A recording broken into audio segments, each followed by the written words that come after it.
बड़ी साजिश मुस्लिम देशों को कर रहा इकट्ठा। पाकिस्तान को भी मिलेगी उसके गुनाहों की सजा। ईरान के बाद अब पाकिस्तान पर भी बड़ा हमला कर सकता है इजराइल। यदि आप भी चाहते हैं कि पाकिस्तान बर्बाद हो जाए तो सब्सक्राइब बटन पर ठोक दो अंगूठा और जय हिंद से भर दो कमेंट बॉक्स। 4 दिन में हुए 4 बड़े हादसे। अहमदाबाद प्लेन क्रैश के बाद उत्तराखंड में हेलीकॉप्टर भी हो गया क्रैश, सभी 7 लोगों की हो गई मौत। उत्तराखंड हेलीकॉप्टर क्रैश में 7 लोगों के साथ 2 साल के बच्चे की भी हो गई मौत। महाराष्ट्र में भी बड़ा हादसा। इंद्रायणी नदी पर बना पुल गिरने से नदी में बह गए कई लोग, 5 लोगों की डूबने से मौत। इंद्रायणी नदी पर गिरा लोहे का पुल, 35 लोगों को बचाया गया, 6 की हालत गंभीर, 5 की मौत। मथुरा में भी हुआ बड़ा हादसा। टीला खिसकने से मलबे में दब गए कई मकान, 3 की मौत और दर्जनों लोगों के मलबे में दबे होने की आशंका। केदारनाथ में क्रैश हुए हेलीकॉप्टर की तस्वीरें आई सामने। केदारनाथ धाम से गुप्त काशी आ रहा हेलीकॉप्टर हो गया क्रैश, 7 की मौत। सुबह 5:30 बजे केदारनाथ धाम में क्रैश हुआ हेलीकॉप्टर, जंगल में जा गिरा। खराब मौसम बताई जा रही हेलीकॉप्टर क्रैश की वजह। अहमदाबाद प्लेन क्रैश की तरह ही हेलीकॉप्टर क्रैश में जल गए लोगों के शव पहचान करना भी मुश्किल। केदारनाथ हेलीकॉप्टर क्रैश में मारे गए सभी 7 लोगों के शव किए गए बरामद, पहचानना हो रहा मुश्किल, डीएनए टेस्ट से होगी पहचान। हेलीकॉप्टर क्रैश के बाद विमानन मंत्रालय का बड़ा फैसला, 4 धाम के लिए सभी हेलीकॉप्टर सेवाएं कर दी गई निलंबित। हेलीकॉप्टर हादसे पर मुख्यमंत्री पुष्कर सिंह धामी ने जताया दुख, बोले मेरी संवेदनाएं पीड़ित परिवारों के साथ हैं, सरकार उनके साथ खड़ी है। विमान दुर्घटना जांच ब्यूरो करेगा केदारनाथ हेलीकॉप्टर हादसे की जांच, मृतकों में 3 महाराष्ट्र के लोग भी शामिल।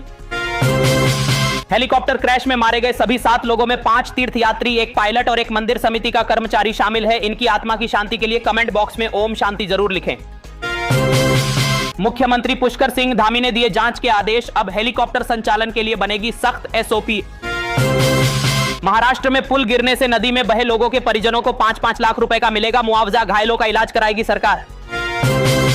महाराष्ट्र के कई हिस्सों में भारी बारिश से 8 लोगों की मौत, रत्नागिरी और रायगढ़ के लिए रेड अलर्ट जारी। तेलंगाना में भी हो गया बड़ा हादसा। गोदावरी नदी में डूबने से एक ही परिवार के 5 लड़कों की हो गई मौत, परिवार में पसरा मातम। क्या तुर्की की बड़ी साजिश था अहमदाबाद विमान हादसा? अब तुर्की ने किया खुलासा, कहा हमारे पास नहीं था इस विमान की मरम्मत का कार्य। प्लेन क्रैश पर बोला तुर्की हमें मालूम है कि विमान की मरम्मत किस कंपनी ने की, लेकिन हम उसका नाम नहीं बताएंगे ताकि और अफवाह ना फैले। प्लेन क्रैश पर मल्लिकार्जुन खड़गे ने दिया बड़ा बयान, बोले किसी को दोषी बताना ठीक नहीं, लेकिन हादसे की जिम्मेदारी तय होनी चाहिए। प्लेन क्रैश के 4 दिन बाद भी अहमदाबाद में दहशत का माहौल, लोगों की आंखों के सामने बार बार आ रहा प्लेन क्रैश का मंजर, नहीं आ रही नींद। अहमदाबाद विमान हादसे में जान गंवाने वाले 47 शवों की डीएनए से हुई पहचान और 24 शवों को परिवारों को किया गया समर्पित। पूर्व मुख्यमंत्री विजय रूपाणी का आज पूरे राजकीय सम्मान के साथ किया जाएगा अंतिम संस्कार।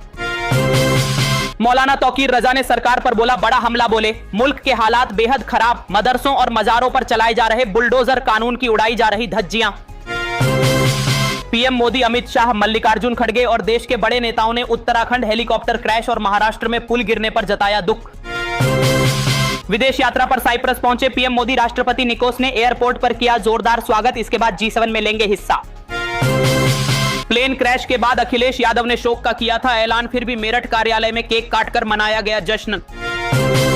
कांग्रेस पार्टी का बड़ा ऐलान, राहुल गांधी के जन्मदिन पर युवाओं को तोहफा देगी कांग्रेस। 100 कंपनियां 5000 से अधिक युवाओं को मौके पर ही देंगी नियुक्ति पत्र। 19 जून को राहुल गांधी के जन्मदिन पर तालकटोरा स्टेडियम में मेगा जॉब फेयर का आयोजन करेगी कांग्रेस। सुबह 10 बजे से 100 कंपनियां बेरोजगार युवाओं को देंगी नौकरी। सोने का भाव 1 लाख से हुआ पार तो अखिलेश यादव ने सरकार पर साधा निशाना, बोले अब छिनैती, चोरी और लूट के बढ़ेंगे अपराध। छत्तीसगढ़ में ईडी की कांग्रेस पर बड़ी कार्रवाई, ईडी ने कांग्रेस का कार्यालय कर दिया